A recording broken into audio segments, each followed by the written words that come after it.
Si je te dis le football est une religion dans ce pays, si je te parle d'Eva Perón, si je te dis 21 ans, c'est la majorité dans le pays, et si je te dis Carlos Gardel et le tango, tu penseras forcément à l'Argentine. Voilà des choses qui définissent un pays, l'Argentine, mais il faut savoir qu'il y a aussi beaucoup de choses à éviter pour être sûr de passer un agréable séjour.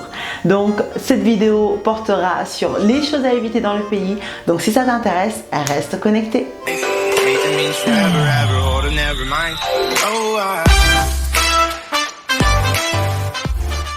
Hello world et bienvenue sur ma chaîne Have a Pic. Moi c'est Sensemilia ou S pour les intimes et ici on parle de voyage et de rencontres sans se ruiner parce que je suis persuadée que cette formule magique va contribuer à ton épanouissement personnel. J'espère donc te donner envie de partir quelque part, un truc qui t'anime pour te faire ta propre expérience de ce que je raconte. Si tu veux profiter de mes astuces et de mes folles expériences, tu as donc 3 choses à faire. La première, abonne-toi à cette chaîne et active la cloche des notifications. La deuxième, partage cette vidéo pour des gens qui s'intéressent à l'Argentine ou des gens qui aiment tout simplement voyager. Et la troisième, n'hésite pas à me suivre sur les réseaux sociaux que je mettrai par là.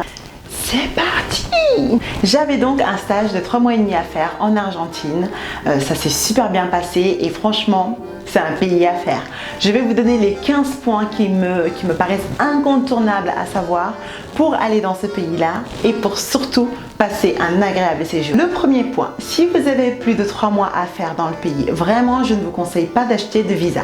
En tant que Français, normalement vous n'avez pas de visa à payer pendant 3 mois. Donc moi, comme je devais rester 3 mois et demi, ce que donc j'ai fait, je suis partie en Uruguay pendant un week-end donc pour aller visiter autre chose et surtout avoir un nouveau tampon dans mon passeport. Le tampon qui va me permettre de refaire d'autres 3 mois dans le pays. Voilà, aussi simple que ça.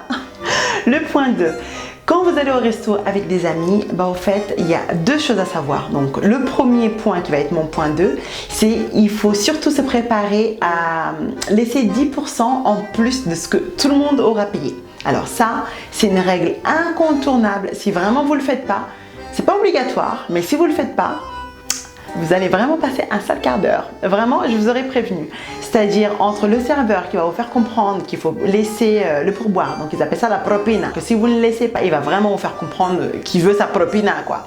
Donc vraiment, je vous conseille de laisser 10% à la fin, à la fin avant de partir, quoi. Voilà. Sinon, l'autre point à savoir pour le resto, qui sera le point 3, c'est que quand vous sortez entre amis, surtout si vous avez des Argentins avec vous, c'est pas chacun paye sa part au resto. Ah non, non, non les gars, ça se passe pas du tout comme ça en Argentine. En Argentine, les gens vont du principe que voilà, si vous sortez tous ensemble, ça vous fait plaisir. C'est un plaisir partagé, je sais pas, auprès de 4, 5, 6, 8 amis, enfin voilà.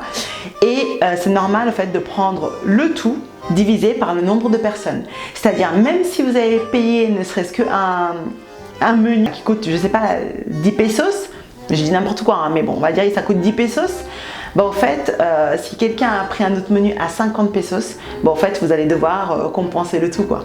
Avec tout le monde, bien sûr. Voilà, c'est à savoir. Le point 4. Alors, il faut savoir qu'en Argentine, il n'y a qu'une seule bise qui se fait. Pas 2 comme en France, ou bon, selon d'autres régions, on peut en avoir 3, 4. Enfin voilà, en Argentine, c'est une seule bise et c'est fini. Bref, moi je sais que j'ai eu le cas où j'arrivais 2, 3 et puis bon, je me mangeais des vents à chaque fois. Donc, il faut faire attention à ça. Voilà. Sinon, le point 5. Ce serait quand même dommage d'arriver sur place en Argentine et de ne pas goûter à leur fameux asado. Alors asado, c'est, enfin littéralement, on peut le traduire comme barbecue. En fait, c'est-à-dire les Argentins sont carnivores, enfin voilà, plus carnivores qu'eux, je pense que ça n'existe pas. Ils aiment la viande et pour le coup, c'est vrai qu'ils ont une viande mais assez délicieuse, quoi. Vraiment, entre comment ils élèvent, les bœufs et tout ça, vraiment ils ont un truc spécial, leur viande a un goût spécial. Je ne pourrais pas tout expliquer en détail parce que je ne suis pas spécialiste là-dedans, mais vraiment c'est les numéro 1. Ils sont super forts. Donc ce serait dommage de ne pas goûter à ça, vraiment. Autre chose sur la viande, c'est que ils ont tendance à bien cuire la viande, une viande bien cuite. Donc si vous n'aimez pas la viande bien cuite et que vous ne dites pas au serveur que vous voulez une viande saignante, en fait vous n'étonnez pas si la viande arrive très cuite. Alors, à ne surtout pas faire, refuser la convivialité du maté. Bon, je pense que le maté, vous voyez ce que c'est, j'essaierai de vous mettre une image par là. En fait, c'est comme un genre de thé, voilà. Cela dit, le maté, c'est une plante et ça donne de l'énergie. Hein. C'est-à-dire, même pour quelqu'un qui est enrhumé, qui en boit, bah, ça peut carrément te déboucher les narines, quoi. Tellement que c'est un truc quand même assez fort. Bon, les Argentins ont l'habitude parce qu'ils en boivent tout le temps, enfin, c'est-à-dire même dans la rue, ils ont leur maté avec leur thermos qui est de l'eau chaude parce qu'en fait, ça se boit à la paille. Et c'est dans cette même paille que peut en boire, je sais pas, une dizaine de personnes par exemple. Moi j'ai déjà assisté à des scènes justement en entreprise où il y avait une réunion, il y avait plein de gens qui étaient là et en fait tout le monde se passait les mêmes matés. Et quand je posais la question à savoir, bon, bah, il n'y en a pas un autre ou quoi, on me disait, mais non, t'inquiète pas, on sait que les étrangers, quand vous arrivez, vous pensez trop que c'est sale et tout, mais non, non, on met juste nos lèvres. C'est pas très dérangeant, en tout cas sur place. Donc, c'est comme ça que tout le monde peut se retrouver à boire dans un seul et même maté, à juste mettre un peu d'eau dans le thermos, enfin, via le thermos, finir l'eau en buvant le maté et puis passer à quelqu'un d'autre qui remettra de l'eau chaude et puis bah voilà, ça fait le tour. Je pense qu'on est au point 7. Alors le point 7, il faut savoir que la carte d'identité n'a aucune utilité en Argentine. Alors vraiment, aucune utilité. Moi qui pensais que bah voilà, ça peut être bien, comme ça si au moins bah, je perds la carte d'identité, c'est moins grave pour rentrer en France. Parce que bah, le passeport, si tu n'as plus de passeport, clairement tu prends pas l'avion et c'est compliqué quoi. Enfin bon voilà, mais en fait en Argentine non, tu es obligé de te balader avec ton passeport pour faire du change, mais ça c'est normal, hein. Enfin bon voilà. Mais par contre, même en boîte de nuit, ils ne veulent pas de pièce d'identité. Il faut ton passeport pour qu'ils puissent vérifier que tu es majeur, qu'ils puissent vérifier que c'est bien ton identité. Enfin voilà, ils veulent rien d'autre qu'un passeport. Le point 8, à Buenos Aires, il faut savoir que c'est pas partout qu'il est utilisé la carte bancaire, voire même c'est assez rare en vrai. Je vous conseillerais de toujours avoir du cash sur vous, surtout pour payer votre café parce que en Argentine en fait il y a une culture du café. D'ailleurs ça va être mon point suivant, donc le point 9 il me semble. Effectivement le point 9, donc le café. Le café c'est vraiment quelque chose en Argentine. Ils ont cette culture de prendre un café dans un café. Ou sinon en terrasse ou quoi, surtout dès le matin, tout le monde prend un café à l'extérieur, enfin vraiment c'est culturel, c'est comme ça. Et là où il faut éviter, bah, en fait c'est qu'il faut éviter de ne pas aimer le café, comme moi par exemple. Voilà, parce que du coup, bah, voilà, c'est la meilleure des choses en tout cas pour se faire des amis, ne pas aimer le café. Ou ne pas du tout en boire tout court. Voilà. Alors après, si vous voulez une bonne adresse, le café Tortoni, franchement c'est le meilleur à Buenos Aires, il faut y aller. Alors, le point 10, il faut éviter se dire maîtriser l'espagnol en arrivant en Argentine. Je m'explique. Clairement, vous allez avoir des surprises parce qu'en fait, les mots ne sont pas forcément les mêmes qu'en Espagne. Et puis, il faut dire que pour communiquer avec des Argentins, ils ont, comment dire, ils ont un peu des sonorités italiennes en fait, parce que bon, forcément ils viennent des Italiens, des Espagnols, donc ils ont un peu des sonorités italiennes qui peuvent un peu fausser en fait, l'espagnol que vous pouvez avoir d'Espagne. Par exemple, un Como te llamas en espagnol, d'Espagne, bah, ça va donner en Argentine Como te chamas. Voilà, donc il y a ce côté chamas qui est complètement différent donc de l'espagnol d'Espagne. Après il y a autre chose, le tu n'est jamais utilisé en Argentine, les gens disent vos, donc par respect, c'est une sorte de vouvoiement en fait, et du coup le vosotros qu'on connaît en espagnol bah, n'est pas utilisé du tout. Bon, je vais m'arrêter là parce que cette vidéo n'est pas une vidéo de langue. Point 11. Alors, moi j'avais fait une grosse erreur. Alors, je vais vous expliquer. L'erreur, c'est que je suis arrivée, premier jour de mon stage, super apprêtée. Enfin bon, voilà, enfin, j'arrive, je suis française dans ma tête, je sais pas encore comment ça se passe en Argentine. Et en fait, le premier jour, en arrivant, j'étais mais trop habillée en fait. Clairement, j'étais celle qui était trop habillée dans l'entreprise et clairement c'était gênant. J'étais même plus habillée que mon maître de stage, pour vous dire un peu. Donc le malaise quoi. Et j'ai compris que en Argentine en tout cas, l'habit ne fait pas le moine et clairement il faut pas se prendre la tête. C'est-à-dire, j'ai rencontré des chefs d'entreprise qui étaient habillés mais limite baba cool quoi. Vraiment, et qui se prennent pas du tout la tête parce qu'en fait là-bas ils ont une autre manière de penser, la façon de se dire Bah, en fait, l'habit ne fait pas le moine, tout simplement. Et surtout que quand on est chef d'entreprise, on est chef d'entreprise. On n'a pas besoin de mettre tout le temps des costards, cravates, enfin, pour clairement montrer un statut, quoi. Enfin, vraiment, ils sont assez relax, on va dire, dans la façon de s'habiller. Après, par contre, quand il y a des vraies réunions business, là, qu'il y a un contrat à négocier ou des choses comme ça, bon, là, ils font l'effort. Le point 12, donc, éviter de rater le quartier San Telmo. J'habitais dans ce quartier-là et franchement, pour moi, c'est le meilleur quartier de Buenos Aires. Alors, c'est un quartier au fait qui fait un peu désordre, clairement. C'est un quartier très vivant. Et quand je dis un peu désordre, c'est du fait que tous les dimanches, en fait, il y a ils appellent ça une feria.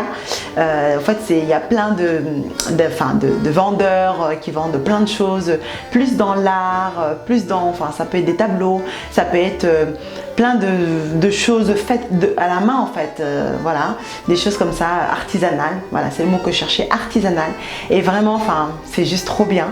Et apparemment, c'est un quartier, c'est le plus vieux de Buenos Aires, et c'est le quartier où les écrivains, en fait, pour s'inspirer, aller dans ce quartier-là, aller dans un café et s'inspirer à travers de ce qu'ils voyaient par la fenêtre. Pareil pour le point 13, évitez de rater le quartier La Boca. Alors le quartier La Boca, c'est un quartier, pour moi c'est le quartier multicolore. Alors quand je dis ça, c'est vraiment, vous avez des portes de toutes les couleurs, enfin bon voilà, mais c'est par rapport aussi à l'histoire et ça a été maintenu et préservé comme ça.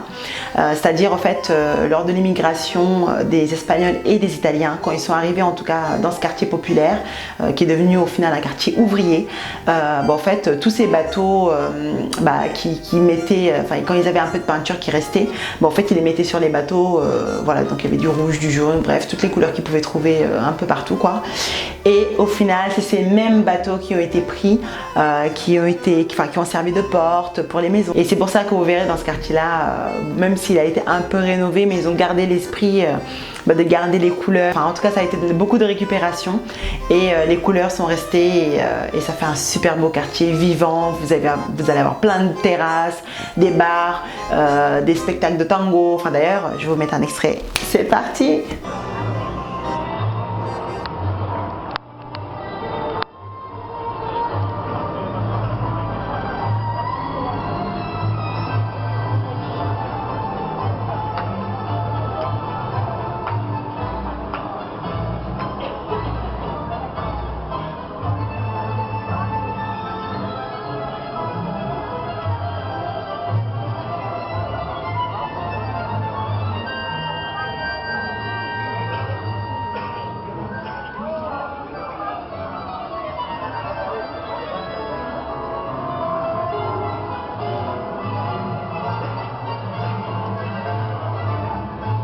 Evaristo Carriego, tango argentino, y todos los aplausos para mi querido